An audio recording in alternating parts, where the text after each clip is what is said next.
안녕하세요. 두 아이 키우며 바람잘 날 없는 하루하루를 보내느라 바쁘게 살고 있는 40대 주부입니다. 두 녀석 모두 워낙 활발해서 아침에 눈 떠서 저녁에 잠들 때까지 정신이 하나도 없을 정도로 바쁜 일상을 보내고 있지만 그 와중에 틈틈이 듣는 여러분들 사연 덕에 다시금 기운을 충전하곤 해요. 결혼해서 사시는 분들 대부분이 공감하시겠지만 결혼해 살다 보면 속 답답할 만한 일들을 누구나 겪으시겠지만 그걸 또 아무데나 털어놓기도 참 애매하잖아요. 그럴 때 이 채널을 듣다 보면 나만 이렇게 사는 건 아니구나 싶어 마음의 위안이 되기도 합니다. 저 역시 기혼자의 한 사람이다 보니 결혼해서 이것저것 겪게 된 일이 꽤 되더라고요. 그중에서도 저 같은 경우에는 특히 손이 동서 때문에 겪지 않아도 될 이런저런 일들을 겪으면서 그야말로 생불이 된 것 같은 경우도 많았습니다. 그래도 우리가 가족 사이인데 아무리 서운한 게 있었다고 한들 어떻게 자기 형이랑 형수한테 이렇게까지 할 수가 있어요? 가족? 형수가 우리 식구들을 단 한 번이라도 가족으로 생각했다면 어떻게 우리한테 그따위로 행동을 할 수가 있습니까? 애초에 같은 사람 취급도 안 해줘 놓고 이제 와서 가족 운운한다고 뭐 달라질 것 같아요? 듣기 싫으니까 썩 나가요.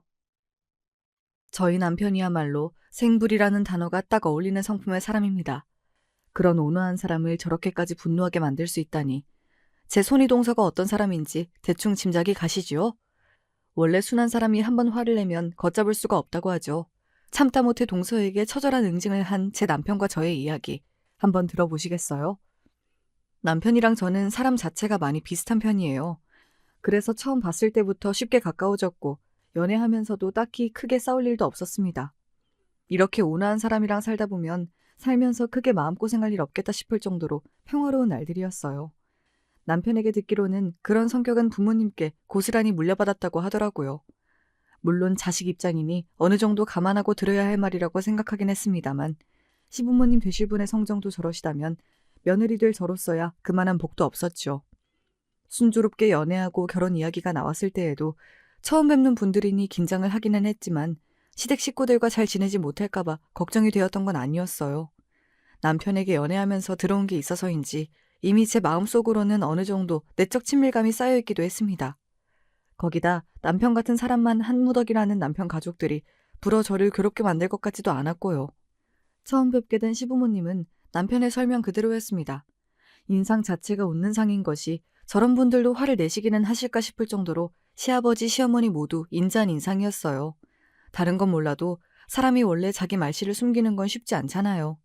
쓰시는 말씀이나 어투, 시부모님이 서로의 배우자에게 하는 자연스러운 행동 등이 두 분의 성품을 고스란히 드러내고 있었죠.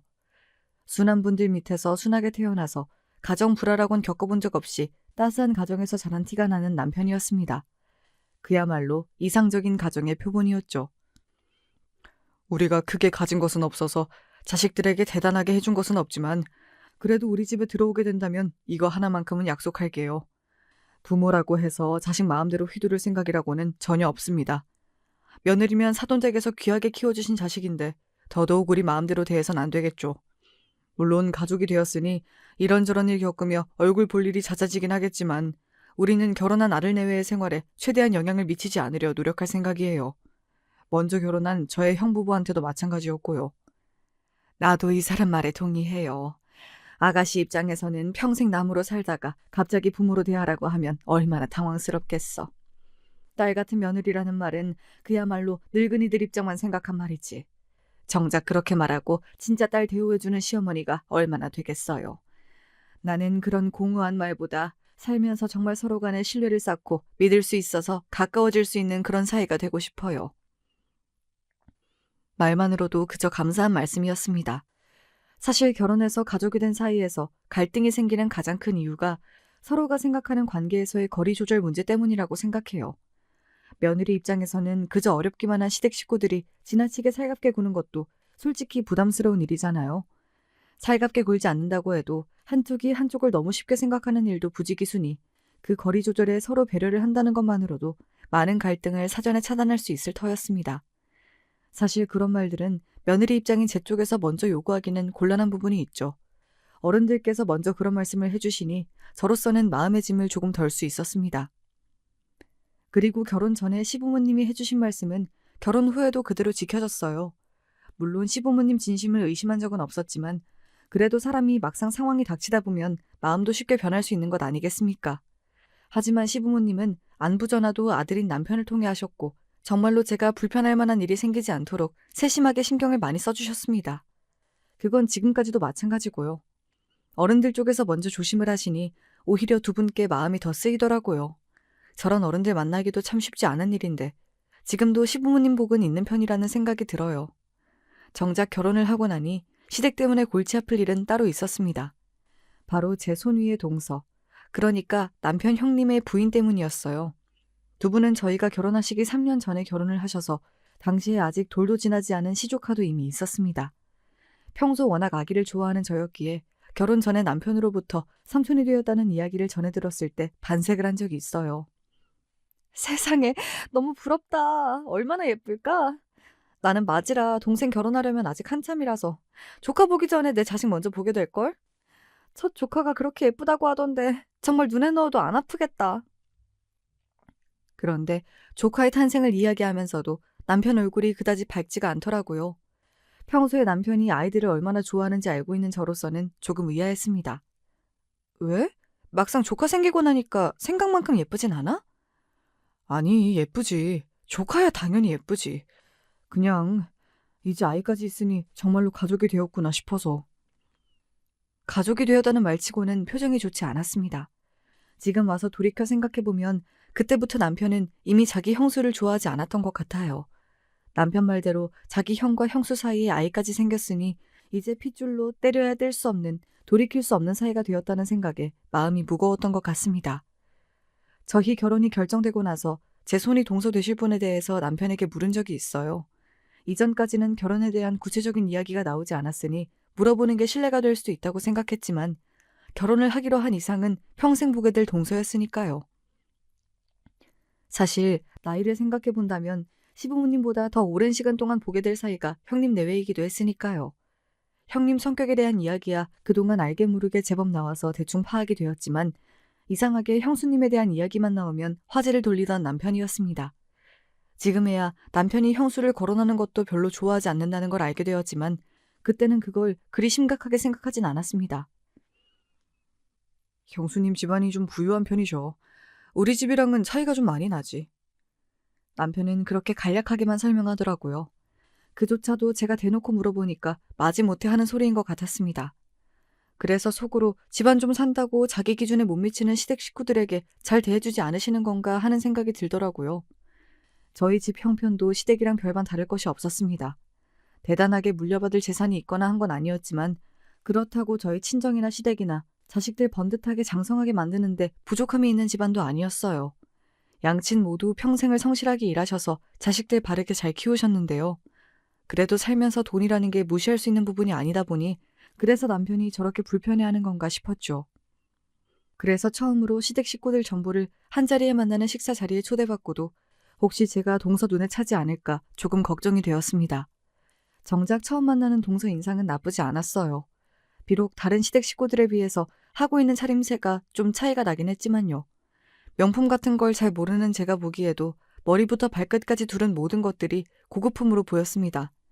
그렇다고 해서 처음 보는 예비동서인 저를 평가하듯 내려보거나 깔보는 기색은 전혀 없었습니다. 두르고 계신 것도 본인에게는 늘상 입는 당연한 것들이어서 그런지 딱히 뻐기는 눈치도 아니었고요. 그저 조용하고 얌전하게 식사 자리를 지키셨고 그날만큼은 다른 시댁 식구들도 손님으로 온 저를 신경 쓰는데 여념이 없으셨죠. 나 솔직히 당신 형수님 만나는 거 좀 긴장됐었다? 근데 막상 만나 뵈니까 내가 괜한 걱정을 한 것 같아. 나도 그냥 평범한 집안 사람이다 보니 돈 있다는 사람들에 대해서 편견이 있었나 봐. 편견도 아주 근거 없이 생기는 건 아니니까. 결혼하고 나서라도 형님 내외랑 어울릴 일이 그다지 있진 않을 테니까 당신이 미리부터 너무 부담 가질 필요는 없어. 저는 동서와 잘 지낼 수 있을 것 같다는 생각이 한 말이었는데 남편 말하는 뉘앙스가 가급적이면 저랑 동서가 대면하는 자리를 최대한 만들지 않으려는 것 같았어요. 그 전부터 낌새는 눈치챘지만 남편이 워낙 말을 아끼길래 굳이 캐묻지 않았는데 이쯤 되니 들어야 할 말은 미리 들어두는 게 앞으로의 상황에 대처하기 위해서라도 꼭 필요할 것 같았습니다. 사실 내가 전부터 느꼈던 건데 자기 형수님을 별로 좋아하지 않는 것 같아. 내가 어쩌다 형수님에 대한 얘기를 꺼내도 말을 돌리는 것도 같고 혹시 형수님하고 무슨 일이 있었어? 남편 표정이 이걸 어디까지 말해야 하나 고민하는 것 같았어요. 평소에 남에 대한 말을 옮기는 것을 극도로 싫어하는 남편이었습니다. 설사 본인과 감정이 좋지 않은 사람이라 할지라도 함부로 말하지 않으려고 노력하는 사람이었어요. 그러니 그동안 제가 남편의 형수님에 대한 감정이 별로 좋지 않음을 눈치챌 정도임에도 형수님 이야기를 하는 걸 그토록 꺼렸던 거겠죠. 하지만 이내 자기와 결혼하면 어차피 알게 될 거라고 생각한 모양인지 남편이 내키지 않는 기색으로 입을 열었습니다. 사실 형수님이 돈 얘기를 너무 배려 없이 함부로 꺼내시는 편이라서 나도 처음 형수님 배웠을 때는 오늘처럼 별로 말씀이 많지 않으셔서 몰랐는데 우리 부모님한테도 은근히 본인 재력 어필하면서 우리 식구들 깎아내리는 말씀도 자주 하시는 것 같고 그렇다고 우리 부모님이 대놓고 화를 내실 만한 성격도 아니잖아. 그런 일이 여러 번 반복되다 보니까 내 부모님 그렇게 대하는 형수님에 대한 감정이 곱지만은 않게 되더라고.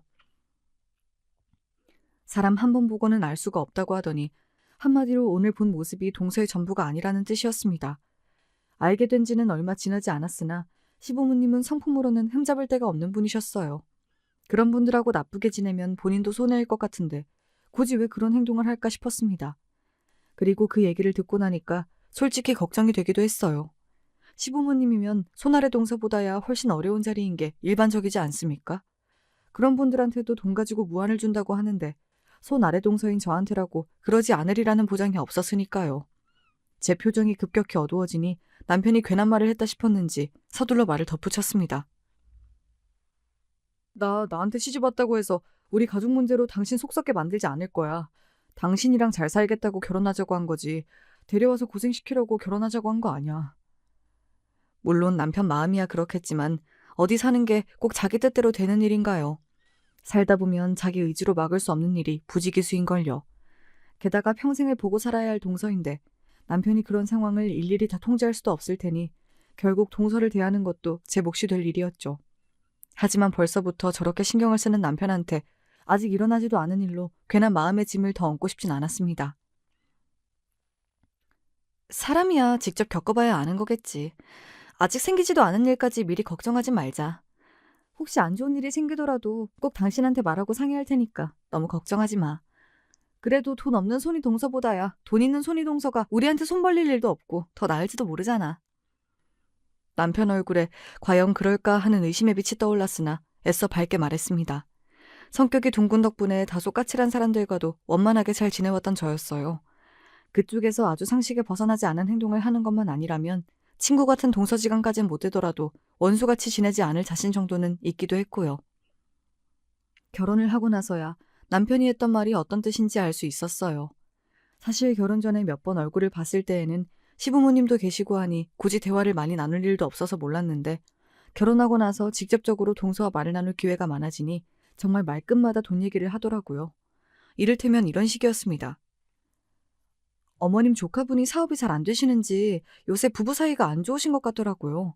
아무래도 이혼 이야기가 나올 것 같다고 어머님이 걱정이 많으시더라고요. 어머님이 워낙 형제분들이랑 사이가 좋으시잖아요. 어릴 적에 저희 남편이랑 아주버님이랑 방학 때 같이 돌봐주신 적도 많다고 하셔서 정이 각별하신 모양이에요. 그거야 어쩔 수 없지. 돈 없는 집안이랑 얽혀서 좋을 게 하나도 없는데. 사모님 소리 듣다가 쪽박차게 생겼으면 여자 쪽에서 하루라도 빨리 발 빼려고 해도 할 말이 없어야지. 이래서 사람이 돈이 있어야 하는 거야. 세상에 어떤 사람이 없이 살면서 고생하고 싶겠어? 저는 조카의 이혼 문제로 심란하실 어머님을 걱정한 거였는데 동서는 아예 딴소리를 하고 있었어요. 속으로야 그렇게 생각할지 몰라도 시댁에서 나누는 대화였는데 어디서 어머님이 들으실 줄 알고 아까는 조카에 대해 잘 알지도 못하면서 그렇게까지 매몰차게 말을 하나 싶었습니다. 이것뿐만이 아니었어요. 동서는 어떤 화제가 나오더라도 심지어는 돈 얘기와는 전혀 관계가 없는 이야기를 하더라도 기가 막히게 화제를 돈 얘기로 돌리곤 했습니다. 꼭 머릿속에 돈 생각밖에 없는 사람 같았어요. 모든 이야기의 주제가 돈이다 보니까 돈 얘기 관련한 말실수가 잦아질 수밖에 없는 건 어찌 보면 당연한 일이었죠. 그건 시부모님께도 예외가 아니었습니다. 오랜만에 시댁 가족 모임으로 식사를 한 후에 어쩌다 보니 시부모님 노후 준비 이야기가 화제로 등장했습니다. 시부모님 재산이 많은 편은 아니었으나 두 분 다 맞벌이로 직장 생활을 하시다 퇴직을 하셨기 때문에 두 분 모두 퇴직연금도 가지고 계셨고 그걸로 부족할 만한 부분은 살고 계시던 집으로 주택연금도 넣어두셔서 자식들 손 벌리지 않고 충분히 생활이 가능하셨어요. 이전에 남편에게 다 들은 이야기였고 저희 친정도 사정이 비슷했습니다. 저희 부부 둘 다 부모님이 저희 클 때 고생 모르게 해주시고 대학까지 다 보내주신 것만으로도 부모로서 해주실 건 충분히 해주셨다고 생각하고 있었기에 결혼 이후에 저희 친정이나 시부모님께 덕볼 생각이라곤 해본 적이 없었어요. 사실 두 분 노후 준비 잘 되어 있어서 저희가 따로 두 분 부양하느라 고생하지 않아도 된다는 점은 내심 다행스럽기도 하고 감사하기도 했어요. 노후 준비 안 된 부모님이 계셨다면 얼마나 마음에 부담이 많이 됐겠어요. 그것만으로도 시부모님께 더 바랄 것이 없다고 생각했어요. 하지만 동서 생각은 좀 달랐나 봅니다. 그래도 자식들 앞으로 살 길 잘 닦아주는 것도 부모가 해야 할 일인데 이래서 돈이 없다는 건 참 서러운 일인 것 같아요. 저희 부모님은 저 시집 가기 전에 한 재산 뚝 떼어주시면서 사람이 믿는 구석이 있어야 다른 사람 대하는 태도부터 달라지는 거라고 그렇게 말씀을 하셨거든요. 그래서 그런지 무슨 일이 생겨도 뒤에서 든든히 받쳐주실 친정 부모님이 계신다고 생각하면 마음이 참 든든하더라고요. 그런 건 모르고 살 사람들은 참 딱한 것 같아요. 얼핏 들으면 자기한테 물려준 것만은 자기 친정 부모님 칭찬인 것 같으나 반대로 말하면 노후 준비 외에는 딱히 물려받을 유산 기대하기 어려운 시부모님 듣기에는 참 민망스러운 말이잖아요.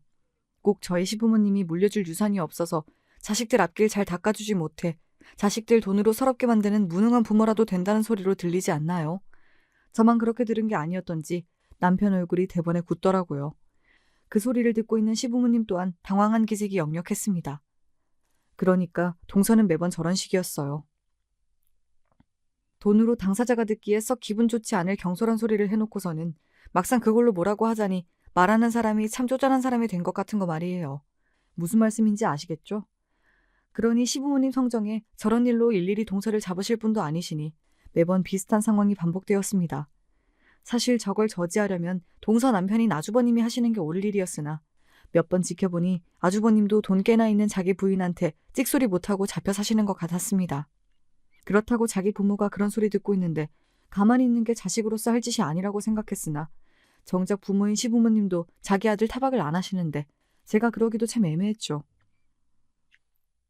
정말 한두 번도 아니고 도대체 형은 뭐 하는 거야? 집에 돌아온 남편이 그동안 쌓인 게 많았던지 한 소리 하더라고요.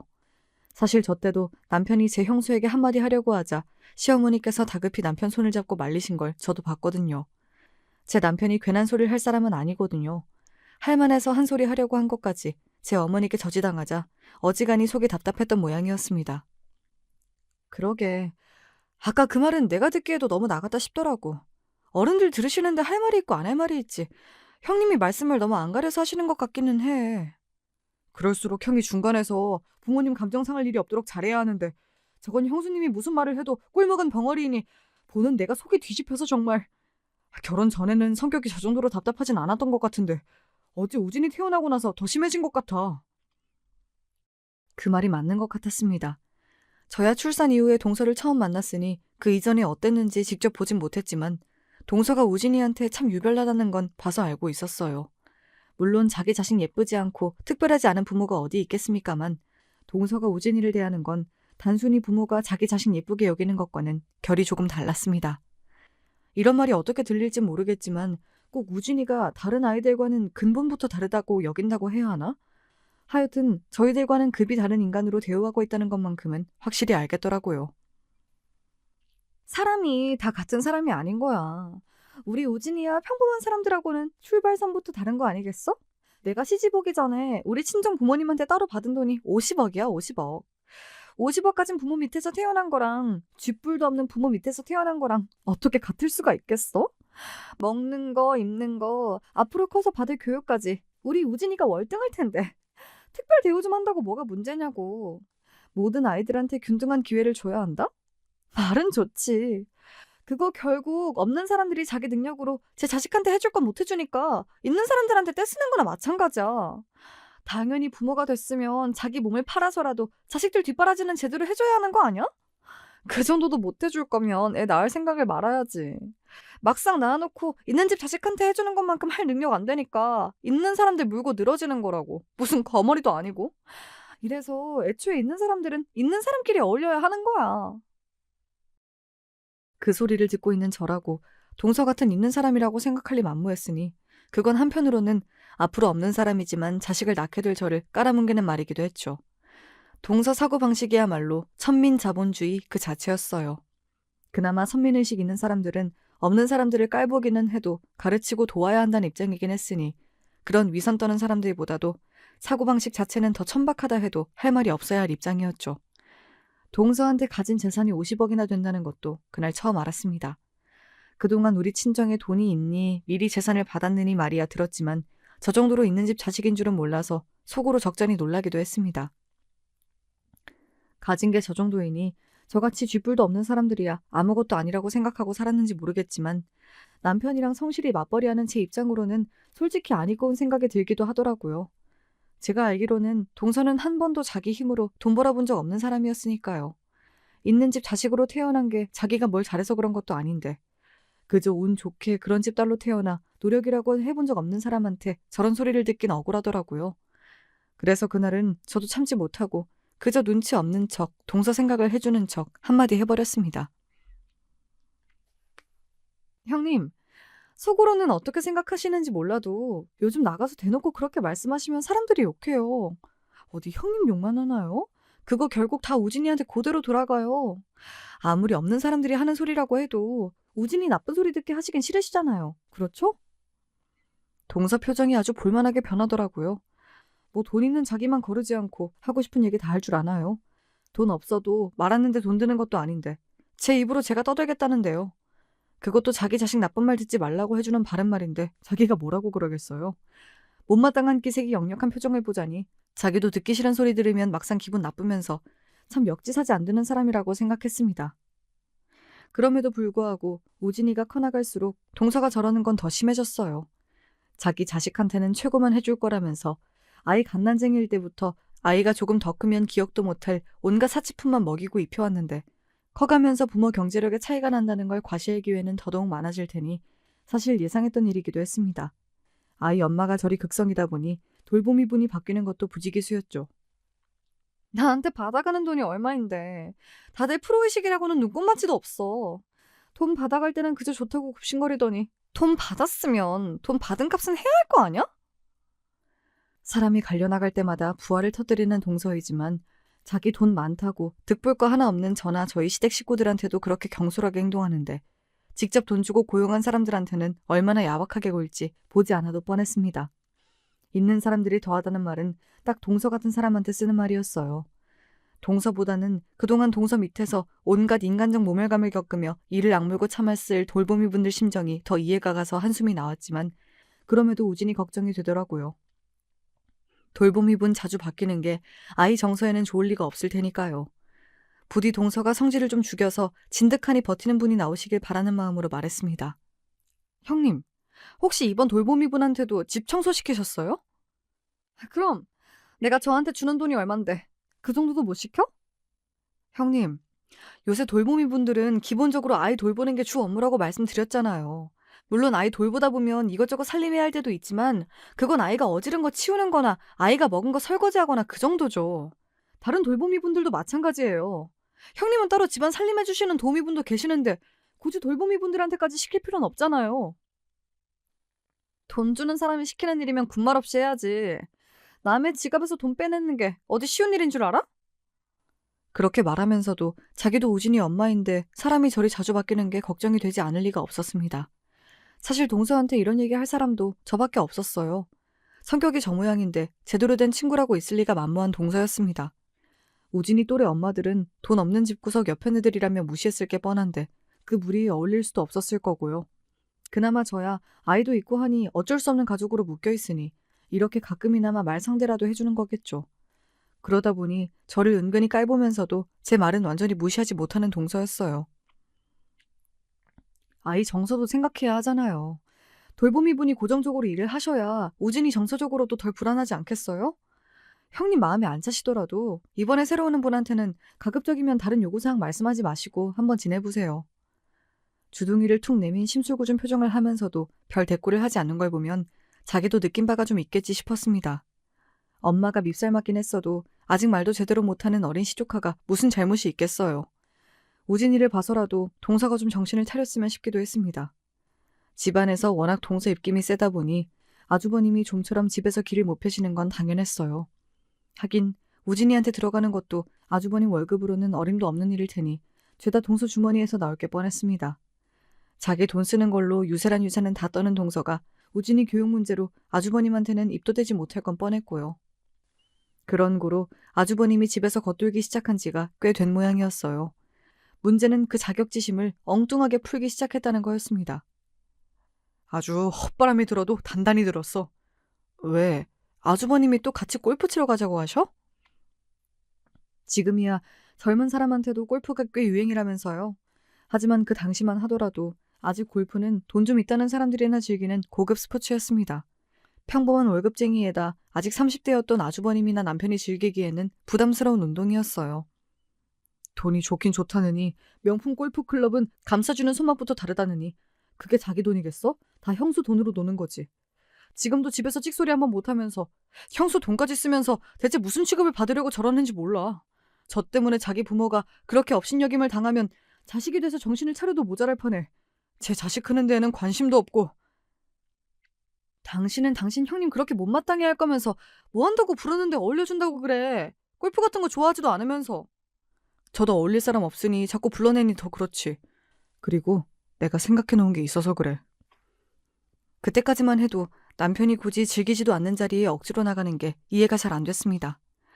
원래 아주버님도 순하고 온화한 성격이었다는 말은 들었는데 가장 마음 편히 지내야 할 공간인 가정이 편안한 공간이 아니다 보니 성격이 많이 까칠해지신 것 같았습니다. 그런 형이 눈밖에 난 지 이미 오래일 텐데도 불구하고 상대해주는 게 평소 남편 성격과는 거리가 있었거든요. 싸울 일이 생기면 차라리 거리를 두는 편이기도 했고요. 그래서 아직 형제로서의 일만의 정은 남은 모양이다 싶었습니다.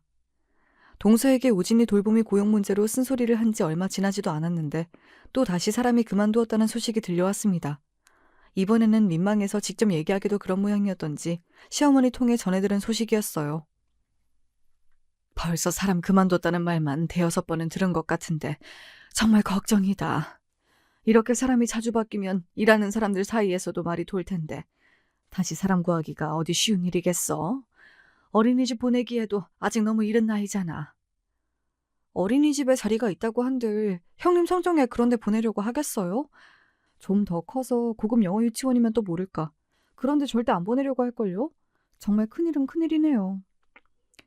당시 시어머니의 가장 큰 근심이 우진이 돌봄이 문제였기 때문에 시어머니 걱정이 이만저만이 아니었습니다. 그럴만도 한 것이 한 둘도 아니고 저렇게나 사람들이 많이 바뀌는 집이 일하는 사람들 사이에서 깊이 가정이 되리란 건 뻔한 일이잖아요. 저 같아도 동서 같은 사람 밑에서 일하기 싫겠어요. 하지만 일하지 않는 엄마라고 해서 동서가 집에만 붙어있는 사람도 아니었습니다. 말로는 우리 우진이 다른 애들하고는 비교도 할 수 없는 남다른 아이라느니 어쩌니 하면서도 정작 제 손으로 우진이 돌보는 일은 많지 않은 동서였습니다. 마사지를 받는다느니, 호텔 스파를 끊어놨다느니, 전담 필라테스 강사에게 수업을 받는다느니 직장을 다니는 저보다도 스케줄이 빡빡한 동서였습니다. 분명 사람 구하는 문제로 발등에 불이 떨어졌을 동서였어요. 그래서 동서로부터 우진이를 하루만 봐달라는 연락을 받았을 때 결국은 아직까지 돌보미 분을 다시 못 구했구나 싶었습니다. 그러면서도 솔직히 당황스러웠어요.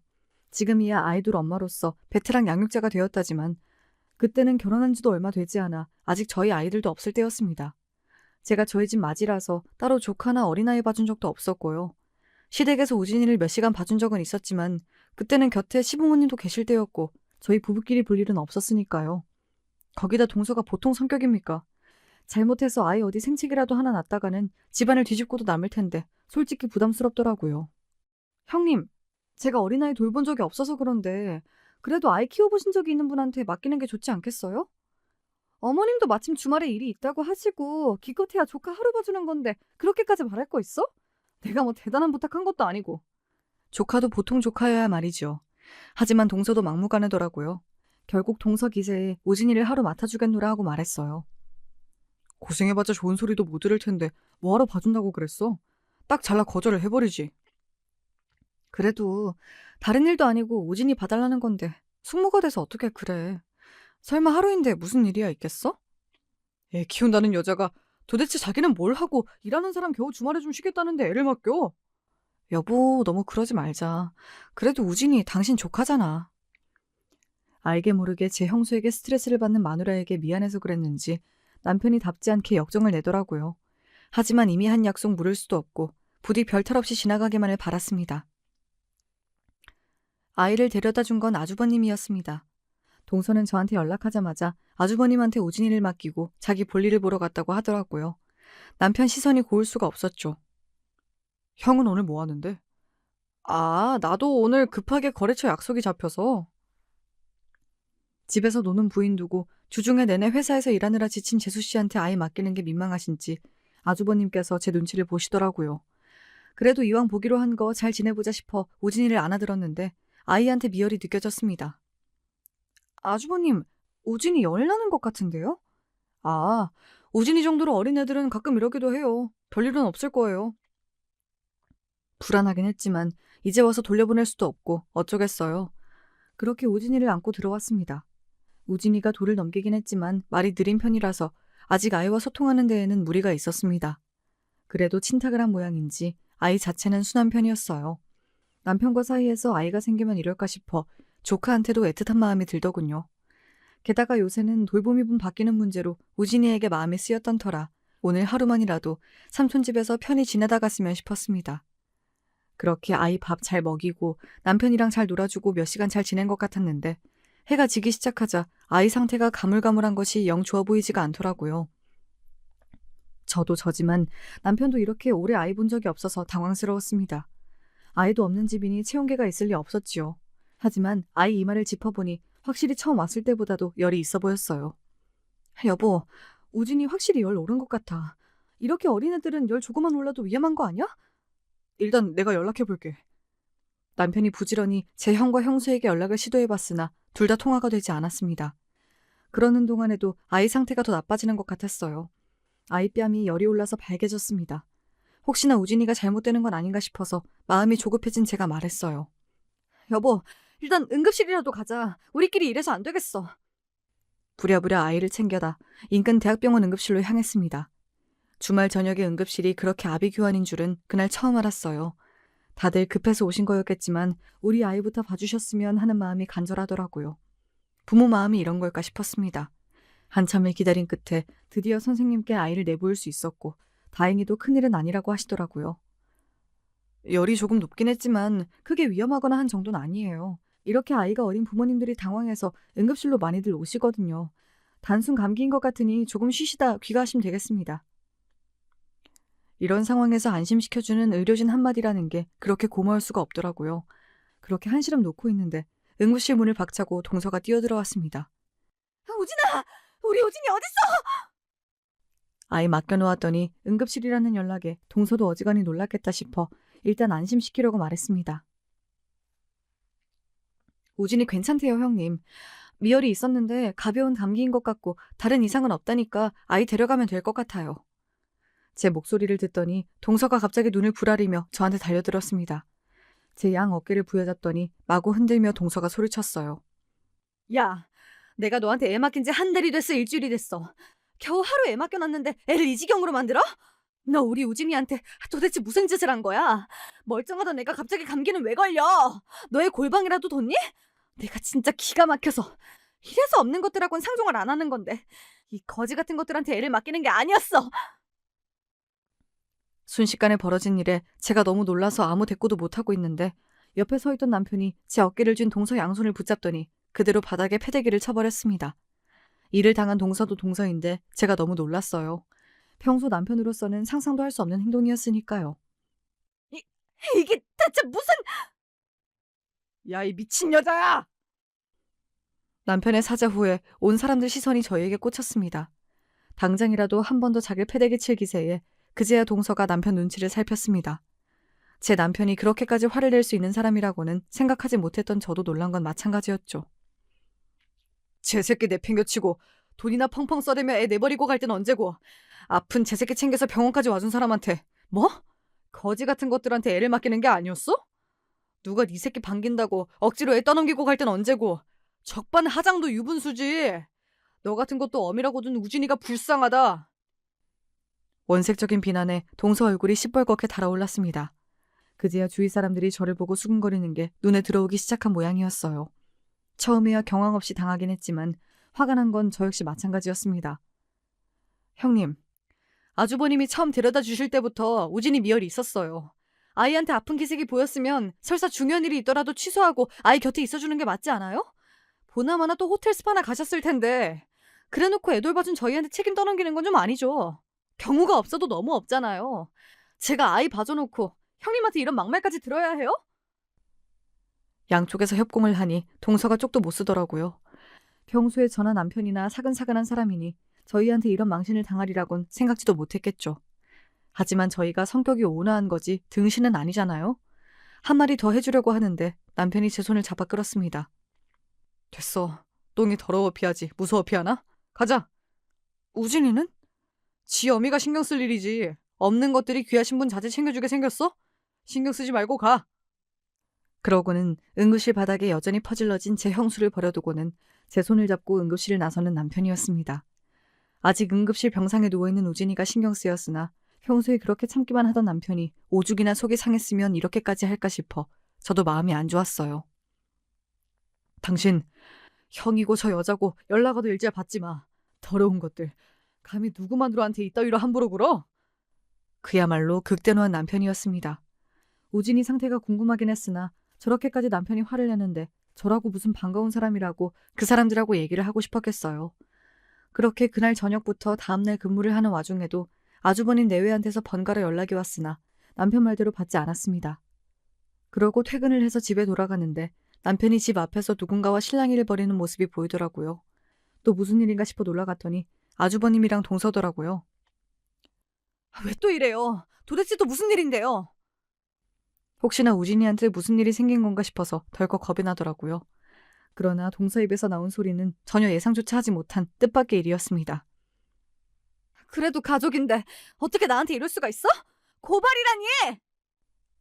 이게 도대체 무슨 일인가 싶어 남편을 쳐다보았더니 남편 표정이 싸늘하게 짝이 없더라고요. 영문을 몰라 주위를 둘러보니 분해서 어쩔 줄 모르는 제 마누라와 차갑기 그지없는 동생 사이에서 아주버님이 어쩔 줄을 몰라 눈치만 보고 계시더라고요. 설명을 요구하는 제 눈빛에 남편이 비로소 입을 열었습니다. 저 있는 집 자제라고 그렇게 우리 부모님이랑 우리 무시하던 저 여자가 알고 보니 범법자더라고. 그런 주제에 돈 있는 위세는 있는 대로 다 떨고 천박해서 진짜. 그래서 고발했니? 그래도 내가 네 조카 엄마인데 어떻게 경찰에 투기로 고발을 할 수가 있어? 그럼 좀 똑바로 살지 그랬어. 남의 등 처먹어가며 배불린 돈으로 호의호식했으면 주둥이나 얌전히 다물고 살던가. 주위의 원한을 그렇게 흩뿌려 놓고도 네가 잘 먹고 잘 살 줄 알았어? 너한테 허위 투자 정보 들은 사람들도 소식 다 전해뒀으니 여기서 이렇게 진상 떨고 있을 여유 없을 텐데. 이게 다 무슨 소리인가 싶었습니다. 동서가 돈 때문에 투기했다는 말은 솔직히 놀랍진 않았어요. 그렇게 돈에 환장한 사람인데 뭐 있는 사람들 한다는 나쁜 짓이야 다 했겠죠. 하지만 그걸 사이도 별로 안 좋은 남편이 무슨 수로 알고 경찰에 고발식이나 했다는 건지 이해가 안 됐죠. 어제 그 사단이 나고 겨우 하루 지난 사이에 경찰 고발을 한 거면 그동안 남편이 이 모든 정황을 알고 있었다는 거 아니었겠어요. 그때 동서가 아주버님 멱살을 잡고 흔들었습니다. 힘 모자란 인간아. 골프니 뭐니 제 동생 끌고 다닌다면서 제 마누라 약점이라고 미주알 고주알 다 불고 다녔니? 네가 팔자에도 없을 호강하면 사는 게 다 누구 때문인데? 거지 같은 집구석 출신이라도 말은 잘 듣길래 걷어줬더니 이딴 식으로 뒤통수를 쳐? 그러니까 남편이 좋아하지도 않은 골프장에 꾸역꾸역 따라 나간 게 다 제 형수 구린점을 잡으려고 그랬다는 거잖아요.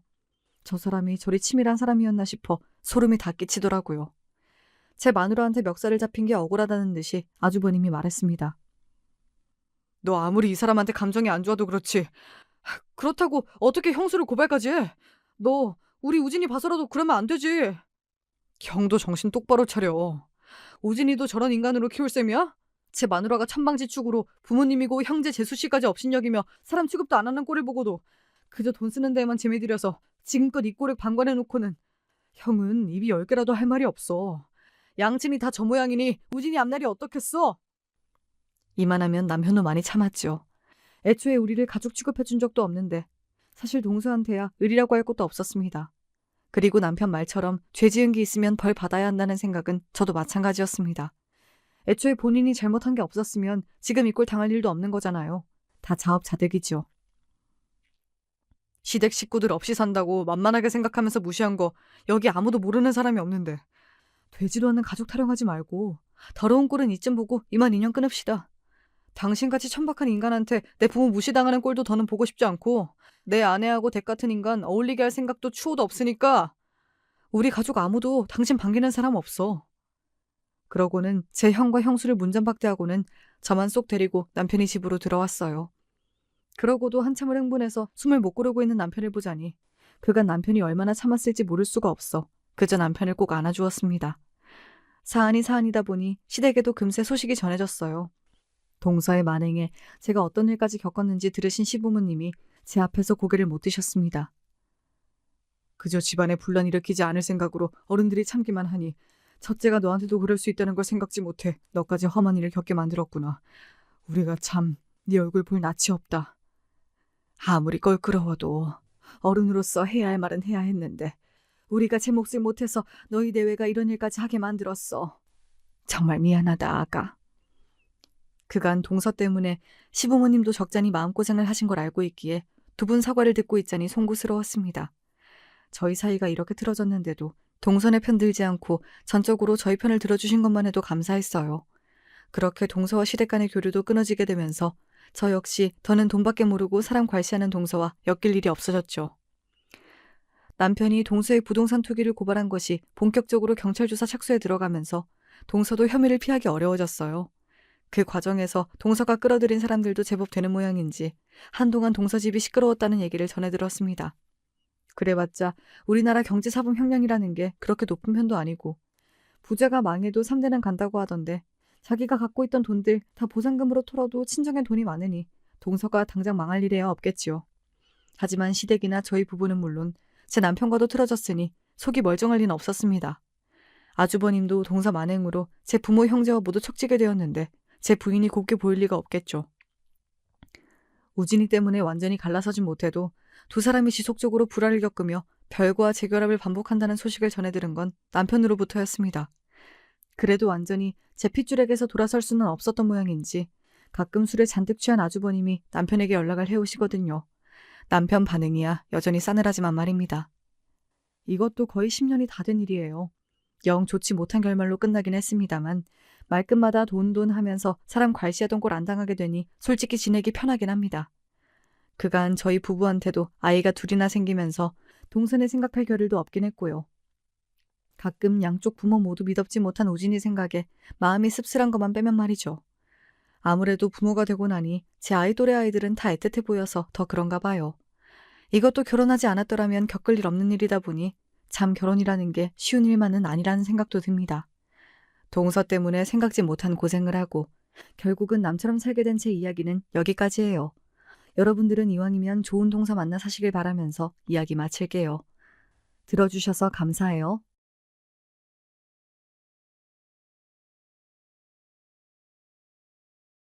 안녕하세요. 전 일찌감치 혼자가 돼서 오랫동안 가족을 그리워하며 살아온 60대 할머니입니다. 남편과 사별한 지가 40년이 넘었지만 전 아직도 남편 얼굴이 생생해요. 저희 아들이 남편을 꼭 빼닮았거든요. 어릴 땐 정신없이 키우느라 몰랐는데 아들이 나이가 들수록 점점 더 남편을 닮아가니 아들을 볼 때마다 남편 생각이 많이 나더라고요. 저와 남편은 결혼하자마자 시부모님과 함께 살았습니다. 남편은 시아버지가 하시던 세탁소에서 함께 일을 했어요. 세탁소는 시부모님이 사시던 오래된 주택이 있었어요. 1층이 세탁소, 2층이 집이었죠. 결혼하고 얼마 안 있다가 시아버지께서 남편에게 세탁소를 물려주셨어요. 그러면서 저도 자연스레 남편을 도와 둘이 함께 세탁소를 운영했습니다. 결혼 생활에 익숙해져 갈 때쯤 제게도 아기가 생겼어요. 아기가 생겼다는 기쁨도 잠시 입덧이 얼마나 심한지 물도 한 방울 못 넘길 정도였습니다. 세탁소 일이란 게 아무래도 남편 혼자 하기엔 일이 많아 제가 제대로 쉬지를 못했습니다. 그런 제가 안쓰러워 보이셨는지 시부모님께선 저를 쉬게 해주셨죠. 시부모님께서 다시 세탁소 일을 도와주시겠다고요. 연세가 많으신 시부모님이 새벽부터 나가서 일하시는 게 며느리로선 너무 죄송스러웠지만 배가 나올 정도로 임신 주수가 꽤 됐는데도 입덧은 나을 기미가 없었어요. 저는 임신하고부터 꼬박 몇 개월을 내내 시체처럼 누워만 지내야 했죠. 안 닮아도 되는 것까지 어쩜 굳이 닮았을까? 아무래도 뱃속 아기가 네 남편을 쏙 빼닮았나 보다. 너희 남편도 뱃속에서 어지간히 날 힘들게 했거든. 시어머니도 남편을 임신했을 때 입덧이 너무 심해서 아무것도 드시질 못했다고 하더라고요. 막달까지 입덧을 해서 주변에선 다들 뱃속 아기가 어지간히 유난하다고들 했대요. 그래서 하루라도 빨리 태어났으면 좋겠다고 매일 투덜거리셨다고 하더라고요. 저도 딱 그런 심정이었습니다. 근데 바로 그맘때였어요. 제 인생에서 가장 잊고 싶었던 사고가 벌어진 게 말이죠. 그날도 제가 새벽 내내 토하느라 잠을 한숨도 자지 못해서 대낮에 세상 모르고 위층에서 자고 있었어요. 근데 어디선가 타는 냄새가 진동해서 잠에서 깼죠. 그런데 이미 방 안은 온통 연기로 뒤덮여 있었습니다.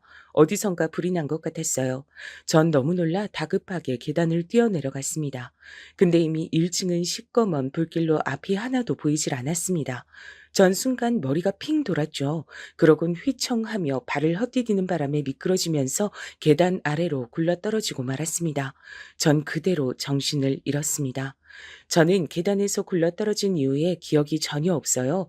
그러곤 병원에서 깨어났죠. 간호사들 말이 세탁소에서 큰 불이 났답니다. 그런데 저희가 살던 건물이 워낙 외진 골목 안에 있어서 소방차가 안까지 진입하는데 시간이 너무 지체됐다고 하더라고요. 저희 식구들은요? 다 어디 있어요? 병원에 도착하셨을 때 다른 가족분들은 이미 연기를 많이 마신 상태였어요. 남편분은 현장에서 사망하신 상태였습니다. 저는 믿을 수가 없었습니다. 저만 빼고 모두 다 죽었다니요. 저는 현실을 받아들일 수 없었습니다. 그래서 병원에서 며칠 동안 누워만 있었어요. 나중에 정신을 차리고 나서야 안 사실이었지만 1층 세탁소에서 사용하던 다리미에 문제가 생겨 불이 났답니다. 건물이 워낙 오래되기도 했고 세탁소 사방에 옷이 걸려 있었으니 불이 순식간에 옮겨 붙어서 건물 입구가 무너져 버리고 말았대요. 그래서 구조가 더 쉽지 않았다네요. 그날 사고로 저는 시부모님과 남편을 잃었습니다. 제 유일한 가족들을 말이죠. 절망적인 건 그뿐만이 아니었어요. 그날 사고로 저는 다리를 절뚝거리게 됐습니다. 병원에선 아무래도 계단에서 굴러떨어지면서 삐끗한 정도라고 했지만 전 어쩐지 전처럼 걷기가 힘들었어요. 의학적으론 크게 수술을 한다거나 치료를 받아야 할 정도는 아니었는데 다리를 자꾸만 절었습니다. 큰 이유 없이 발목에 힘이 들어가질 않더라고요. 병원에선 아무래도 정신적인 원인일 수 있다며 천천히 재활을 해보자고 했습니다. 하지만 그때 제 상황이 한가하게 병원이나 다닐 수 있는 상황이 아니었어요. 모든 것이 다 타버렸으니까요. 제 몸 하나 누일 집도 없었고 먹고 살 방법조차 없었습니다. 간신히 지켜낸 뱃속의 제 아이를 어떻게든 잘 키워내야 했으니까요. 전 먼저 시부모님과 남편의 장례부터 치렀습니다. 그리고 죽을 때까지 절대 연락하지 않으려던 어머니에게까지 연락했어요. 몇 년 만에 다짜고짜 전화해선 도와달라고 했습니다. 갈 곳이라고는 없던 제게 유일한 희망이었죠. 지푸라기라도 잡는 심정으로 연락하게 했지만 도와주지 않으실 거라고 생각하고 있었습니다. 근데 오빠가 흔쾌히 장례식장에 와줬더라고요. 오빠는 제가 얘기하지도 않았는데 장례식 비용까지 다 결제를 해줬습니다. 그러곤 제게 같이 고향으로 다시 내려가자고 했어요. 전 이때다 싶어 오빠를 따라 어릴 적 살았던 고향으로 내려왔습니다. 근데 역시나 세상엔 공짜란 없었습니다. 오빠가 저를 데려온 이유가 있더군요. 바로 어머니의 상태가 좋지 않으셨어요. 내가 그럴 줄 알았다. 원래 부모가 죄를 지으면 그 자식이 그대로 업보를 치르게 돼 있어. 엄마는 무슨 그런 말을 하고 그래. 기분 나빠하지 마. 엄마가 연세가 드셔서 정신이 오락가락 하셔서 그래. 제가 보기엔 어머니의 상태가 그냥 연세만 드신 정도는 아닌 것 같았어요. 난 저 여자 마음에 안 든다니까. 당신 또 저 여자랑 바람 피우려고 데려온 거지? 난 다 알아. 그니까 지금 당장 내 집에서 내보내. 빨리. 어머니가 좀 이상하긴 했습니다. 눈에 초점도 없고 오빠를 아버지로 착각하시는 것 같았어요. 혹시 어머니 치매예요? 그게 사실은 맞아. 벌써 3년 넘으셨어. 사실 전 어머니의 친딸이 아니었어요. 전 아버지가 밖에서 바람을 피워 나온 혼외자였습니다. 오빠와도 이복 형제였죠. 그러다 보니 전 이 집에 온 이후로 언제나 천덕꾸러기였어요. 어릴 때 절 낳아주신 어머니는 3살 때 저를 아버지에게 보내고 소식이 끊겼대요. 그래서 전 아버지를 따라 지금의 어머니에게 길러졌습니다.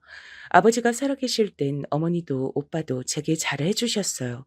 아버지가 워낙 가부장적인 분이시라 바람 피워 밖에서 자식까지 낳아 오셨으면서도 부끄러운 줄 몰라 하셨대요. 오히려 저를 친딸처럼 대해야 한다고 어머니나 오빠 앞에서 큰 소리를 치셨답니다. 어머니나 오빠는 당연히 아버지가 미웠겠지만 전 아버지가 좋았습니다. 아버지는 유일한 제 편이었거든요. 절 참 예뻐해 주셨어요. 그랬으니 어머니도 오빠도 정말 마음에서 우러나와서 제게 잘해주신 건 아니었을 거예요. 근데 아버지께서 돌아가신 이후 많은 것이 변해버렸습니다. 어떻게 보면 당연한 거였겠지만 어머니는 절 귀찮은 존재로 생각하셨어요. 어떻게든 하루라도 빨리 절 내쫓고 싶어 하셨죠. 오빠도 마찬가지였고요. 쟤 언제까지 데리고 살 거야? 지금까지 먹여주고 재워줬음 이제 앞가림 정도는 지가 알아서 해야 하는 거 아니야? 설마 내가 쟤 학비까지 벌어야 되는 거야? 우리 아들이 저 계집애 학비를 왜 내?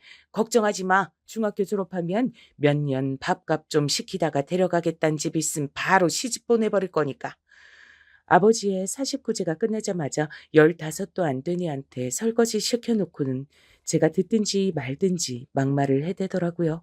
아버지는 살아생전에 절 꼭 고등학교까지 보내주신다고 약속하셨어요. 그런데 어머니는 아버지의 약속을 지켜주실 생각이 전혀 없으셨습니다. 제가 중학교를 졸업하자마자 동네 봉제 공장에 출근하라고 하셨죠. 저는 그 봉제 공장에서 온갖 고생을 다하며 그때 결심했습니다. 딱 3년. 3년만 여기서 버티다 돈을 모아 서울로 올라가야겠다고요. 근데 그 또한 쉽지 않았습니다. 제가 일해서 번 돈이 제 손에 들어오질 않았거든요. 월급날 다들 줄을 서서 반장님에게 월급 봉투를 받아갔는데 제 것만 없었습니다. 알고 보니 제 월급은 어머니가 미리 받아가신 거였어요. 더럽고 치사하다고 생각하면서도 이 집에서 나갈 날만을 생각하며 참고 또 참고 있었습니다. 근데 제가 일한 월급까지 몽땅 다 뺏어가다니요. 던 참을 수가 없었습니다. 어머니, 제 월급을 왜 어머니가 받아가세요? 제가 일한 건데 당연히 제가 받아야죠. 뭐야? 네가 여기서 먹고 자는 돈이 다 얼만데 그깟 월급 가지고 난리야. 네가 지금까지 이 집에서 살면서 쓴 생활비 받는 거니까 토달지 말고 성실하게 일이나 잘해. 괜히 멍청하게 굴다 잘리지나 말고. 아무리 그래도 차비랑 정신값이라도 주셔야죠. 그래야 저도 출퇴근을 하고 일이라도 할 거 아니에요. 웃기고 있네. 이게 어디서 삥땅을 치려 그래? 공장이 천리길도 아닌데 걸어 다님 되고 밥이야 도시락 싸서 다님 되지. 네가 돈이 뭐가 필요해? 저는 기가 찼습니다. 이렇게 못된 성미를 그동안 아버지 앞에선 어떻게 참고 사셨나 싶어서요. 거기다 제게 뺏은 월급을 항상 오빠에게 모두 다 주더라고요. 저는 결국 견디지 못하고 공장에 출근하는 것처럼 아침에 나와 그대로 집을 나왔습니다. 집을 나와 몇 년은 연락도 하질 않았어요. 그러다 남편을 만나 결혼을 하게 됐을 때 연락을 드렸습니다. 그런데 어머니도 오빠도 오질 않으셨죠. 저도 기대를 한 건 아니었지만 그래도 그때 알겠더라고요. 이제 다시는 못 만나겠구나 싶었죠. 근데 제 남편과 시부모님이 돌아가셨단 말에 오빠가 단번에 서울로 올라와 준 거예요. 전 고마웠습니다. 기쁘고 힘든 일보다 어려울 때 함께 해주는 게 진정한 가족이라고 생각했으니까요. 그런데 제가 아직도 순진했네요. 오빠가 저를 절대 가족으로 인정할 리 없는데 제가 착각한 거였죠. 어머니가 치매에 걸렸으니 오빤 이때다 싶어 저를 데리고 온 거였어요. 네 상황도 너무 안타깝고 안쓰럽다. 근데 내가 지금 어머니를 모실 여력이 없어. 내가 사업 때문에 미국에 들어가야 돼. 와이프는 내 비자 문제 때문에 먼저 들어가 있는 상태고. 알고 보니 오빠 처가가 미국이랍니다. 결혼해서 쭉 한국에서 사업을 했는데 그게 잘 안 돼서 처가에서 미국으로 들어오라고 하셨다더라고요. 미국에 들어오기만 하면 처가에서 지원해 주시겠다고요. 그런 상황에서 어머니까지 요양원에 안 들어가시겠다고 성화라 오빠는 곤란한 상황인 것 같았어요. 우선 내가 살아야 나중에라도 어머니라도 모시고 미국에 들어갈 텐데 미치겠다. 처가에선 하루라도 빨리 들어오라고 성하고. 저도 그 순간 선택을 해야 했어요. 저도 제 자식이랑 살 궁리를 해야 했으니까요. 우리가 의존 남매도 아니고 그렇다고 사이좋은 가족도 아니었지만 그래도 내가 어릴 때 오빠나 어머니 신세진 건 맞아. 그러니까 내가 어머니 모실게. 대신에 미국 들어가면 나 돈 좀 보내줘. 어머니 모시는 비용이랑 우리 아기 키울 수 있을 정도만. 당연하지. 내가 앞으로 너 내 동생으로 생각하면서 잘 챙길게. 그러니까 어머니 좀만 부탁해. 돈 걱정은 하지 말고. 그렇게 오빠는 미국으로 들어갔고 전 어머니를 모셨습니다. 어머니의 얼굴을 볼 때마다 순간순간 어머니에게 여기저기 쉬지 않고 맞았던 기억이 떠올랐어요. 하지만 어쩌겠어요? 제게도 다른 선택권이 없는걸요. 거기다가 이젠 제가 몸도 예전처럼 성치 않잖아요. 다리를 저는 만삭의 임산부를 누가 써주겠어요? 오히려 이렇게라도 먹고 살 수 있으니 다행이다 싶었습니다. 그렇게 저는 고향에서 홀로 아들을 낳아 키우며 치매에 걸린 어머니를 돌봤습니다. 그 이후로 오빠는 한국에 한 번을 들어오진 않았지만 그래도 꼬박꼬박 생활비를 보내줬어요. 시간이 흘렀습니다. 아들이 중학교를 입학할 때쯤 어머니께서 상태가 좋지 않으셨어요. 병원에서도 금방 돌아가실 것 같다 하더라고요. 전 곧바로 오빠에게 연락했습니다. 그런데 저는 한 가지 걱정거리가 있었어요. 제 아들은 참 똑똑한 아이였습니다. 똑똑한 정도가 아니라 제가 감당하기 어려울 정도로 잘 컸어요. 학원 한 번 제대로 보낸 적이 없었는데 학교 선생님들이 칭찬을 아끼지 않았습니다. 이 동네에 낀 아까운 아이라면서 머리가 너무 좋고 영재 같다네요. 조금만 부모가 도와주면 크게 될 아이라고 하더라고요. 전 이 이야기를 듣고도 기쁘지가 않았습니다. 덜컥 겁부터 났습니다. 제가 아들에게 해줄 수 있는 게 없다 보니 제가 엄마라서 아이에게 해가 되는 게 아닌가 싶었죠. 거기다가 이제 어머니까지 돌아가시면 오빠에게 지원도 끊길 텐데 어떻게 먹고 살아야 하나 막막했습니다. 그러고 얼마 지나지 않아 어머니가 돌아가셨고 오빠가 바로 한국에 들어왔습니다. 저는 오빠의 아내인 올케도 처음 보는 거였어요. 장례를 다 치르고 난 뒤 오빠가 제게 웬 봉투를 주더라고요. 열어보니 봉투 안엔 돈이 가득 들어 있었습니다. 전 이게 무슨 돈인가 싶었죠. 오빠, 이게 다 무슨 돈이야?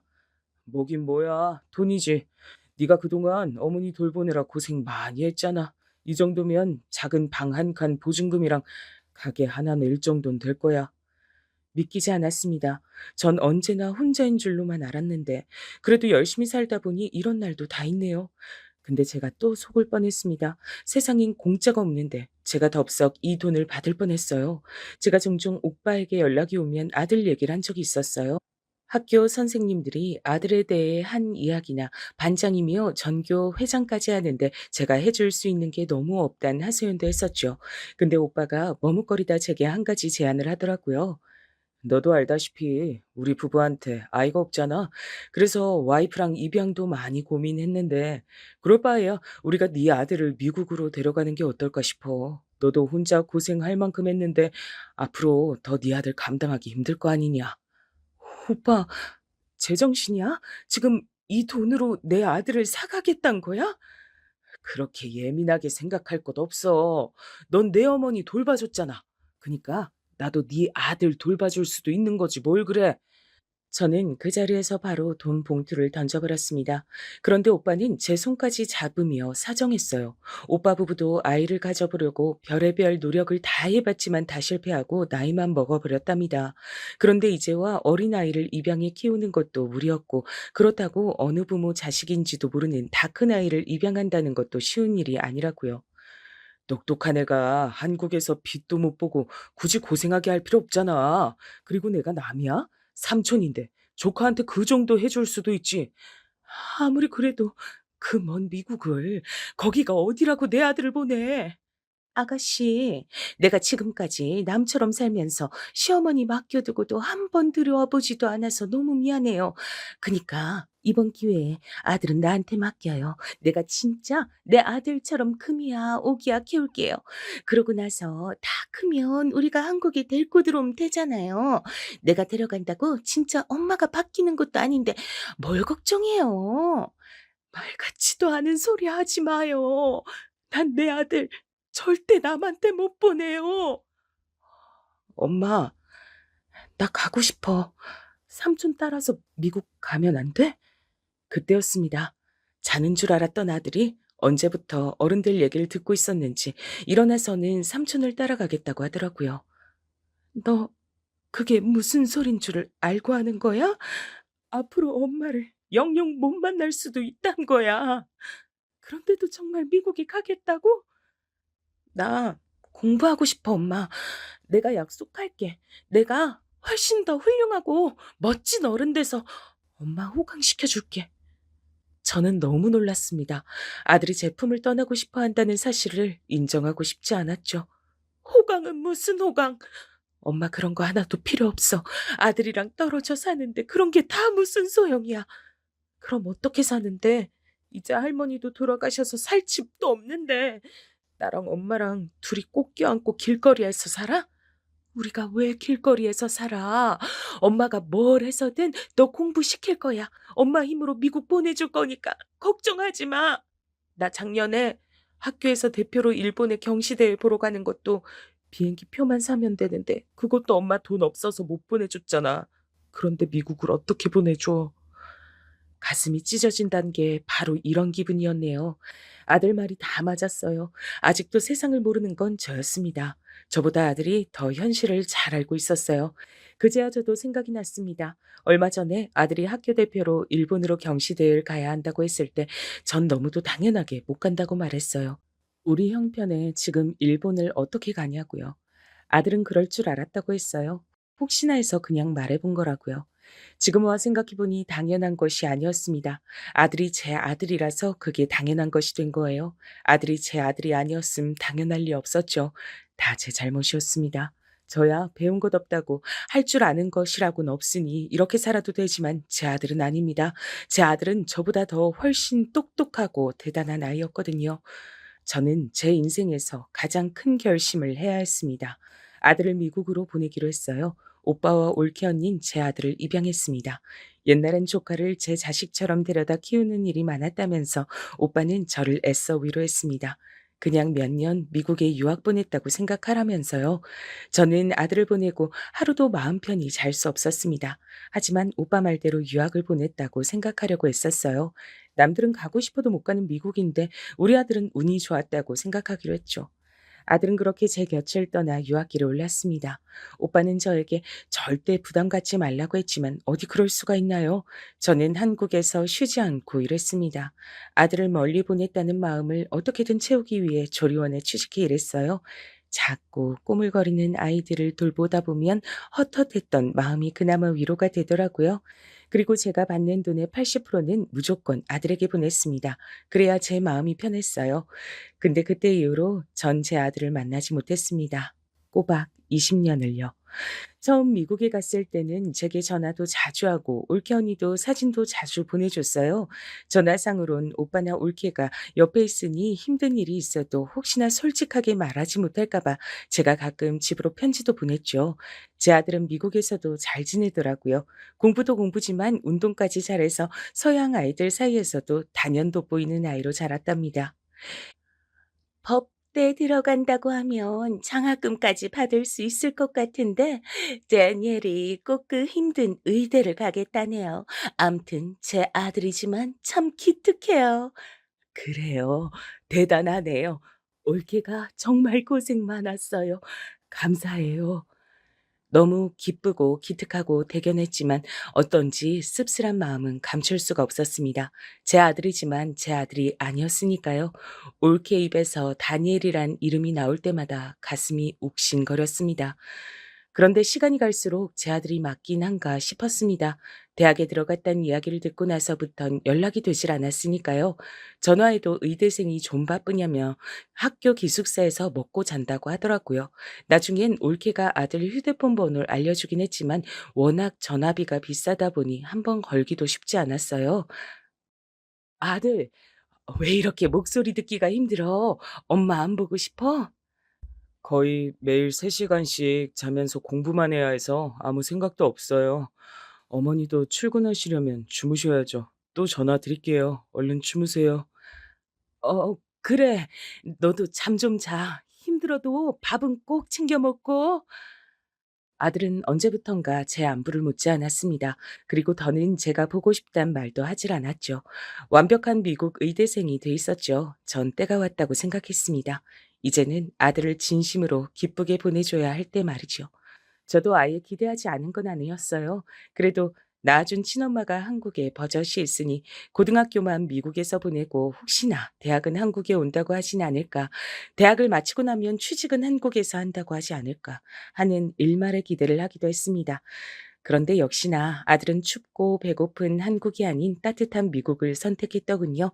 전 누구보다 이해할 수 있었습니다. 저도 저를 낳아주신 엄마에게 버려지고 절 미워하는 새엄마에게 어떻게든 예쁘게 보이려 부단히도 노력했으니까요. 그 어린 나이에도 말이죠. 차라리 포기하고 나니 마음이 편했습니다. 못난 어미는 아들을 오빠와 올케에게 보냈다고 생각하기로 했어요. 아들이 그곳에서 건강하고 행복하게 살기만은 매일 기도했습니다. 감사하게도 제 아들은 미국에서 훌륭한 의사 선생님이 됐더라고요. 오빠는 무지하게 흡족해 했어요. 통화할 때마다 제게 아들을 어쩜 저렇게 똑똑하게 낳았냐고 떠받들어 주더라고요. 전 그럴 때마다 아들이 너무 보고 싶었습니다. 지금이라도 당장 만나서 너무 자랑스럽다고, 기특하다고 꼭 안아주고 싶었어요. 하지만 아무렇지 않은 척 애써 오빠와 올케가 고생이 많다고 했습니다. 그런데 시간이 흘러 어느새 아들이 홍기가 꽉 찬 나이가 되었더라고요. 그리고 제게 기쁜 소식이 생겼습니다. 아들이 결혼한다네요.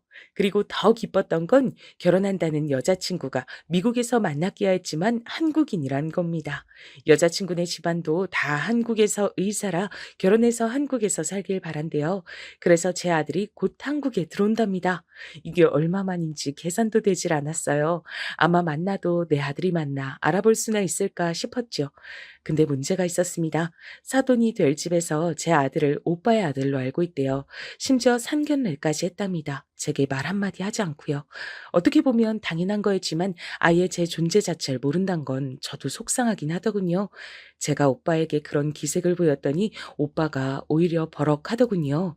다니엘 처가 될 집이 보통이 아니야. 그런데 다니엘이 그런 집 사위로 들어가서 무시 안 당하려면 그나마 시부모가 미국에서 사업한다고 하는 게 더 낫지 않겠어? 시어머니가 둘이라고 하면 좋아하겠냐고? 그럼 나는 내 아들 결혼식도 못 가는 거야? 만약 손주라도 생기면 걔 한번 안아보지도 못하는 거냐고. 너 현명하게 생각해. 이게 다 네 아들을 위해서잖아. 사돈될 집안 병원이 강남에 건물 하나 통째로야. 결혼만 하면 나중에 그 건물이 네 아들 거 되는 거라니까. 오빠는 사업만 하던 사람이라 그런지 셈이 아주 빨랐습니다.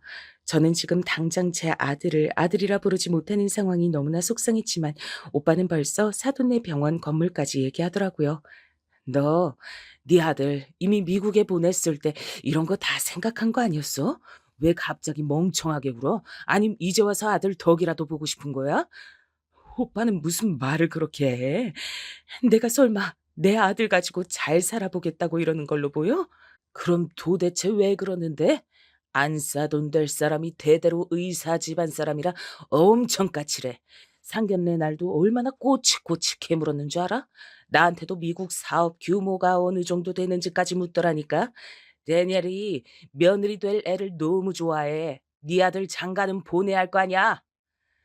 사돈 될 집안이 대단하다는 거야 진작 들어서 알고 있었는데 안 사돈 될 분이 조건을 엄청 따진답니다.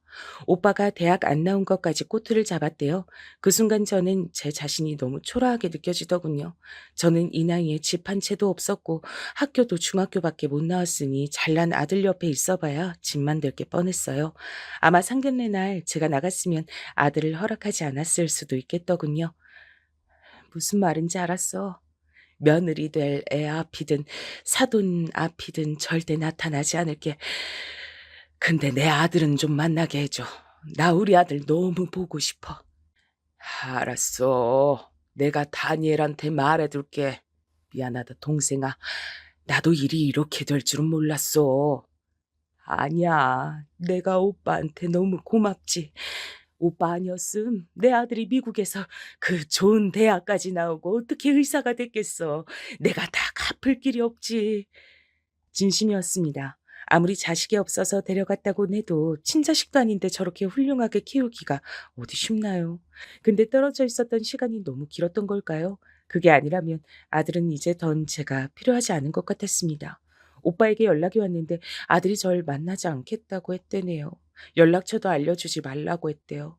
혹시나 절 만났다가 며느리나 사돈에게 들키기라도 하면 자기 인생은 망하는 거라고 더는 보고 싶지 않다고 했대요. 데니엘도 나이만 먹었지 아직 애야.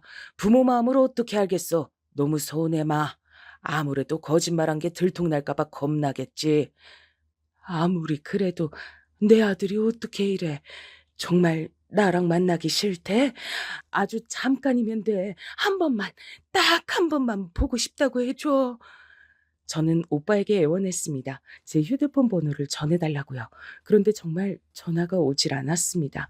그때까지만 해도 저도 포기하려고 했어요. 아들이 훨훨 행복하게 살기만 바라려고 했습니다. 근데 시간이 지날수록 아들이 괘씸하다는 생각이 들었어요. 아들도 자식이 생기면 제 마음을 알까 싶었죠. 전 아들 생일만 다가오면 사무치게 외로웠습니다. 죽은 남편과 시부모님 얼굴도 떠오르고 우울했어요. 그래서 무작정 아들을 보러 갔습니다. 연락처도 모르고 어디에 사는지 몰랐지만 사돈이 한다는 병원이 어딘진 전에 오빠에게 들어서 알고 있었거든요.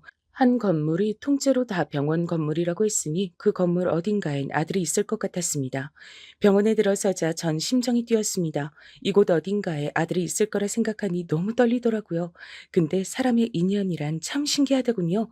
웬 젊은 여자의사가 머리를 부여잡고 비틀거리며 제 쪽으로 걸어오더라고요. 전 걱정돼서 곧바로 여자를 부축했습니다. 가까이서 보니 임산부인지 가운 안으로 배가 볼록하게 나왔더라고요. 아이고, 몸이 힘든가 봐요. 감사합니다. 믿으실진 모르지만 제가 아직도 입덧이 너무 심해서요. 이렇게 자꾸 어지럽고 속이 메스꺼리네요.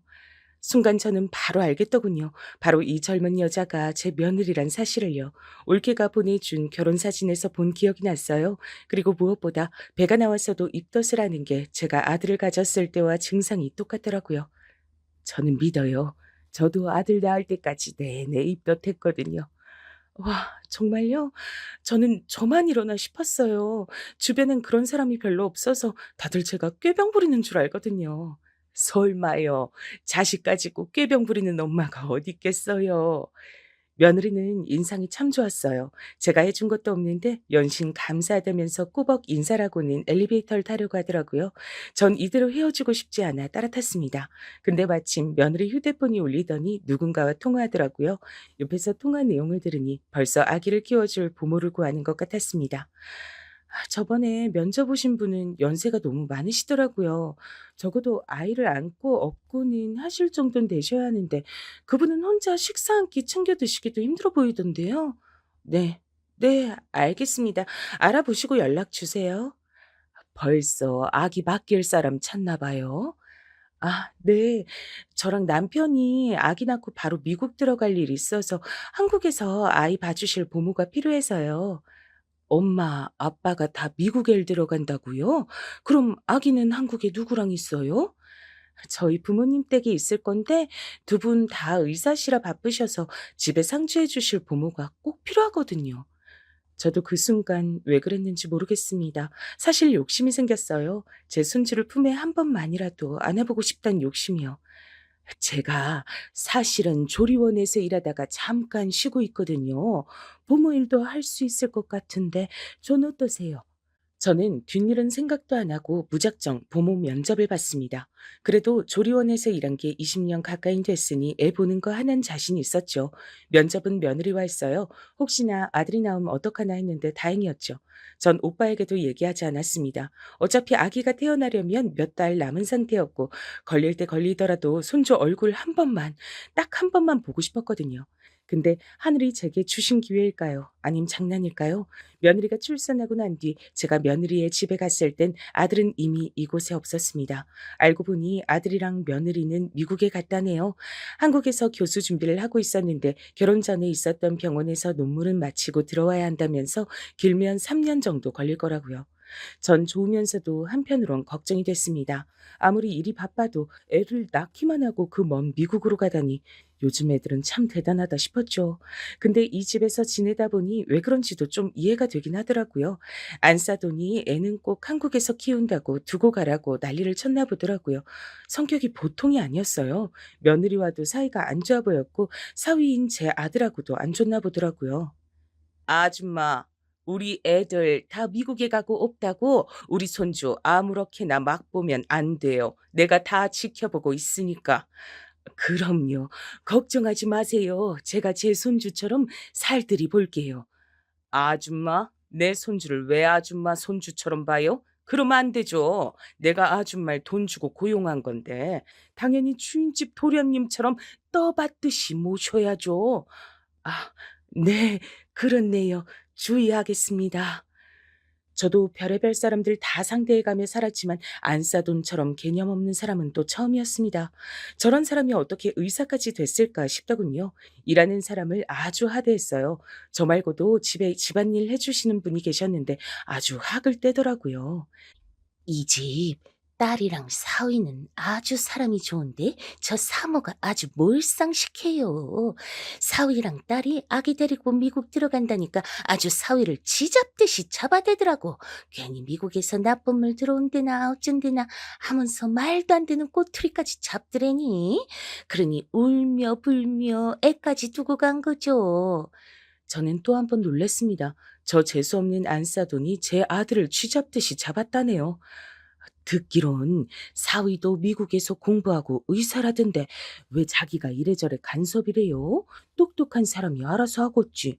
말도 마요. 사돈이 미국에서 무슨 제약 관련 일을 한다는데 한국에서도 사업 말아먹고 미국으로 간 거라 집에 재산도 별로 없고 배운 것도 없는 사람들이라고 사위 앞에서 대놓고 무시를 한다더라고. 저희 오빠 정도면 어디 가서 무시당할 정도는 아니라고 생각했는데 이런 대단한 집에선 그것도 아닌가 봅니다. 만약 제가 사돈이라고 나타났으면 안사돈은 거품을 물었겠어요. 제 아들이 왜 저와 만나고 싶지 않다고 했는지 이해가 되더군요. 그러던 어느 날이었습니다. 그날은 아침부터 안사돈이 심기가 아주 안 좋더라고요. 결국은 파출부 아줌마랑 한바탕 하더니 파출부 아줌마가 앞치마를 던져버리고 소리를 질렀습니다. 나 더는 못 참아. 내가 웬만하면 참고 버텨보려고 했는데 너 완전 미친년이야. 나 오늘부로 그만둘 거니까 다른 사람 찾아. 뭐? 미친년?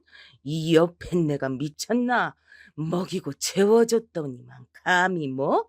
당신 해고야. 당신이 나가는 게 아니라 내가 해고하는 거라고? 서로 매일 으르렁거리더니 결국은 터질 게 터졌더군요. 그런데 안싸더니 이미 소문이 다 났는지 이 집에 일하러 온다는 파출부가 없었습니다. 이거 찌개 맛이 왜 이래? 아줌마 또 그만뒀어? 나도 일하고 밥까지 아니라 짜증나 죽겠으니까 그냥 주는 대로 먹어요. 딸 사위까지 내쫓는 걸로 모자라서 이제 집에서 일하는 분들까지 다 내쫓는 거야? 당신 그 성질머리 고쳐. 그거 언젠간 큰 사고 친다 진짜. 바깥 사돈과 안 사돈 사이도 아슬아슬하니 좋지 않은 것 같더군요. 그런데 괜한 불똥이 제게 튀었어요.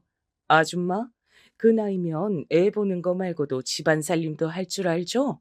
당분간 사람 구할 때까지 집안일도 좀 해요. 돈은 내가 2배로 쳐줄 테니까. 제가요? 아직 아기가 새벽에 통잠을 안 자서 아침 일찍 일어나긴 좀 힘든데요. 그러니까 돈을 더 준다잖아요. 집도 없어서 남의 집에서 상주 보모나 하면서 한 푼이라도 더 벌면 좋은 거 아니에요? 그냥 잠 좀 덜 자면 되죠. 뭘 토를 달아요? 제가 집이 없는 것도 아니고 갈 곳이 없어서 이 집에 있는 것도 아닌데 안사돈이랑 이야기하다 보면 욱욱 성격이 올라와서 때려치우고 싶은 순간이 한두 번이 아니었습니다. 하지만 어쩌겠어요. 눈에 넣어도 아프지 않을 제 손주를 위해 꾹 참아야죠. 저는 이 집에서 1년을 넘게 버텼습니다. 언제 며느리와 아들이 돌아올지도 모른다는 불안감이 있었지만 손주가 너무 예뻐서 자꾸만 욕심을 냈어요. 한 달만 더, 한 달만 더 하면서요. 그러던 어느 날이었습니다. 손주가 감기에 걸려서 며칠 간호를 했어요. 기침이 너무 심해서 잠을 통 자지 못하니 저도 꼬막 밤을 새웠죠. 그랬더니 제가 감기를 옮았는지 아침부터 몸살 기운이 조금 있었습니다. 배고파. 집에 먹을 게 아무것도 없네. 아줌마, 나 전복죽 먹고 싶은데 집에 전복 있어요? 네, 사모님, 전복 있어요. 금방 해드릴게요. 빨리 좀 해요. 나 등가죽이 폐가죽에 붙게 생겼어. 안싸돈이 배고픈 건 절대 참질 못하더라고요. 평소에 고상한 척 굴다가도 배고프면 버럭버럭 소리도 지르고 어떨 땐 제게 그렇게 굶떠서 어디 가서 밥이나 얻어먹겠냔 막말도 하기도 했습니다. 전 혹시나 또 버럭 소리라도 지를까 싶어 손주를 재워놓고 불이 나게 전복죽을 끓였습니다. 저는 약을 먹었는데도 감기 기운이 나아질 생각은 않고 자꾸 식은땀만 나더라고요. 근데 어느새 깨어난 손주가 자꾸만 보채더라고요. 그러고 보니 딱 점심 먹고 산책 가던 시간이었어요. 이제 막 걸음마를 떼서 매일 나가고 싶어 하거든요. 전 손주 얼굴을 보니 감기도 싹 낫는 것 같았습니다. 너무 이뻐서요. 저는 바로 유모차를 타고 나갈 채비를 했습니다. 손주도 며칠 감기를 앓느라고 놀이터에 간지 며칠 됐으니 제가 좀 힘들어도 갔다 오자 싶었죠. 근데 웬일로 안싸돈이 같이 가자고 하더라고요. 전복죽을 너무 많이 먹었더니 배가 부르다면서 산책이나 좀 해야겠다고요. 감기 나은 지도 얼마 안 됐는데 모자라도 쉬어야죠. 가만 보면 아줌만 나이가 많아서 그런가 사람이 좀 뭐든 귀찮아하는 것 같아. 아줌마 손주면 그렇게 하겠어요? 아, 제가 깜빡했네요. 모자 씌울게요, 사모님. 저는 안싸돈이 제게 다른 걸 가지고 구박하는 건 다 참을 수 있었지만 손주 가지고 제가 손주를 잘 못 챙기는 것처럼 말할 땐 순간 욱하기도 했습니다. 세상 어디에도 저처럼 제 손주를 아끼고 사랑해 줄 사람은 어디에도 없을 테니까 말이죠. 근데 오늘까진 그냥 하루 집에서 놀 걸 그랬나 봐요. 몸도 안 좋은데 옷을 좀 두껍게 입고 나왔더니 약 기운이 돌아 슬슬 졸리더라고요. 제가 연신 하품을 하고 있으니 안싸돈은 그게 또 마음에 안 드는 것 같았습니다. 아줌마, 어제 잠 안 잤어요? 애 보면서 무슨 하품을 그렇게 해요? 어디 불안해서 애 맡기겠어요? 죄송합니다. 어제 로아가 보채는 바람에 잠을 좀 설쳤더니 그런가 봐요. 어머, 어머, 이 아줌마 말하는 것 좀 봐. 지금 내 손주가 울고 보챘다고 나한테 눈치 주는 거예요? 암튼, 우리 손주 아직 말 못한다고 허튼 짓만 해봐요. 내가 다 지켜보고 있으니까. 아이고, 그게 무슨 말씀이세요? 제가 로아를 얼마나 예뻐하는데요. 다들 말은 그렇게 하지. 옛날 같음 내 손주 이름도 못 부르고 도련님 했을 인간들이 이젠 식모살이 하면서도 존중받길 바란다니까. 안싸돈 인성이 거지 같은 거야 진작부터 알고 있었지만 정말 정이 뚝뚝 떨어졌습니다. 어쩜 말을 저 따위로 하나 싶어서요. 근데 그때 손주가 그네를 밀어달라고 제 손을 잡고 당기더라고요. 그래서 저는 손주를 그네 위에 앉혀줬습니다. 그리고 살살 그네를 밀어줬어요. 어머, 어, 그때였습니다. 제가 손주 그네를 밀다가 깜빡 졸았나 봐요. 순간 안싸돈의 비명소리에 눈이 번쩍 떠졌습니다. 그런데 그네 아래 손주가 넘어져서 얼굴에 모래가 잔뜩 묻은 채로 울고 있더라고요. 아이고 어떡해. 할머니가 미안해. 우리 아가 괜찮아. 그 순간 생각지도 못한 일이 벌어지고야 말았어요. 안싸돈이 손주를 안고 있는 제게 씩씩거리며 걸어왔습니다. 그러더니 제 멱살을 덥석 잡더라고요. 얼마나 힘이 센지 하마터면 애도 놓칠 뻔했어요. 이년이 내가 너 이럴 줄 알았어. 감히 우리 장순 다치게 해? 내가 너한테 뭐라고 좀 했다고. 너 일부러 그랬지. 너 내가 가만 둘 줄 알아? 왜 이러세요? 제가 일부러 그랬다니요. 달이나 저는년 불쌍해서 데려다 먹여주고 재워줬더니 결국 사골 치내쳐. 너 내가 바로 자를 거야. 알았어? 미쳤어요? 지금 뭐 하는 거예요? 놀랄 일이 벌어졌습니다. 익숙한 얼굴의 세 사람이 캐리어를 끌고 놀이터에 나타났습니다. 바로 저희 오빠와 제 아들 그리고 며느리도 있더군요. 아들은 제게로 달려오더니 안싸돈의 어깨를 잡아 제게서 밀어내 버렸습니다. 얼마나 세게 밀쳤는지 안싸돈은 그대로 바닥에 넘어져 버렸어요. 다니엘, 너 오랜만에 만난 장모한테 지금 뭐 하는 짓이야? 저런 망할 늙은이 때문에 감히 날 밀쳐? 지금 당장 사과 안 해? 전 바닥에 꼬꾸라진 안싸돈이 걱정돼서 달려가려고 했지만 아들이 제 앞을 막아서더라고요. 장모님이야말로 사과하세요. 아무리 아이가 넘어졌어도 그렇지 어떻게 그런 막말을 퍼부으실 수가 있어요? 그 순간 제가 말릴 틈도 없이 아들은 안싸돈에게 달려갔습니다. 아들 눈은 이미 돌아 있었죠. 내가 저딴 하찮은 년한테 사과를 왜 해? 뭐야? 너도 없는 집 아들이라 저런 인간 편드는 거야? 암튼 없는 것들은 상종하지 말아야 한다니까. 그 순간 주변에서 말릴 틈도 없이 아들이 안싸돈의 멱살을 세게 잡았습니다. 하찮은 년? 말 다 했어요? 저분 내 어머니예요. 절 낳아주신 친엄마라고요. 한 번만 더 우리 엄마 건드리면 장모님도 죽어요. 뭐? 어, 엄마라니? 무슨 엄마? 아니, 사돈, 무슨 말을 좀 해봐요. 저 여자가 왜 엄마야? 이게 무슨 소리냐니까요? 아니, 사돈, 그게 사실은 어떻게 된 거냐면요. 죽을 때까지 꽁꽁 숨기려던 비밀이 결국 다 밝혀지고 말았습니다. 이게 다 제 잘못이었어요. 조금만 더 하며 손주 옆에 있으려던 제 욕심으로 인해 결국은 아들 인생을 망쳐버리고 말았네요. 그날 저녁 안사돈은 난리가 나서 가족들 앞에서 소리를 지르고 난리가 났어요. 그러니까 우리가 지금까지 사돈으로 알고 지냈던 분들이 사실은 다니엘 삼촌이고 우리 집에서 1년 넘게 일한 보모가 다니엘 어머니였단 얘기야? 이게 말이 돼? 이건 명백한 사기 결혼이라니까. 너희 내가 싹 다 고소할 거야. 어디 감히 우리 집안에 사기를 쳐? 엄마, 제발 그만해. 엄만 본인이 잘못한 것도 몰라? 지금 당장 어머니께 사과드려. 우리 없는 사이에 도대체 어머니한테 어떻게 군 거야? 너는 그렇게 술술 입에서 어머니란 소리가 나와? 하긴 그러니까 멍청하게 사기 결혼이나 당하지. 엄만, 나 다신 안 만난다고 떠나놓고는 우리 집에서 내 아들을 왜 키우고 있어? 삼촌은 정말 몰랐어요? 아들은 이 상황이 너무 혼란스러운지 어쩔 줄을 몰라 했습니다. 그게 무슨 소리야? 내가 널 왜 안 만나? 너야말로 부잣집에 장가 간다고 엄마랑 인연 끊으려던 거 아니었어? 이게 무슨 소리야? 완전 콩가루 집안이 따로 없네. 아이고 머리야. 사돈, 입이 있음 말 똑바로 해요. 이래놓고 나한테 사업자금 빌려간 거예요? 내 진짜 사돈도 아니면서. 뭐라고요? 오빠가 돈을 빌려갔다고요? 오빠, 이게 사실이야? 이제 알았습니다. 이게 다 저희 오빠 때문에 일어난 일이었어요. 글쎄 오빠가 중간에서 저와 제 아들을 속였더군요. 제겐 아들이 저와 만나고 싶어 하지 않는다고 거짓말을 해서 절 떼어놓고 아들에겐 제가 웬 돈 있는 남자를 만나 재혼했다고 했대요. 그래서 아들 만날 생각이 없다고요. 정말 기가 찼습니다. 그렇게 저와 아들 사이를 갈라놓곤 자신은 사돈에게 사업 자금을 받았대요. 미안해. 내가 갑자기 사업이 힘들어지는 바람에 그렇게라도 안 하면 너희 올케가 나랑 이혼한다고 난리를 치잖아. 아, 내가 정말 미안하다. 오빠는 안 그래도 돈 좀 빌렸다고 자신을 개무시하는 안사돈 앞에서 사실대로 말할 수는 없었다네요. 안사돈 말이 맞았습니다. 저희가 콩가루 집안이 맞았어요. 그래도 속은 시원했습니다. 모든 진실이 다 밝혀져서요. 전 그날 이후 어쩌면 다시는 손주 얼굴도 보지 못하겠구나 싶었는데 제가 며느리 복은 아주 기가 막히게 타고났더군요. 며느리는 손주와 떨어져 있는 게 너무 힘들어서 아들과 결국 공부를 다 마치지 못하고 한국에 들어왔던 거였어요. 그래서 그날 놀이터에서 절 본 거였죠. 그리고 더 놀라운 건 그날 이후 며느리는 손주와 아들을 데리고 아예 친정에서 나왔어요. 앞으로는 저와 살고 싶다고 하더라고요. 네, 당연히 안사돈은 난리가 났죠.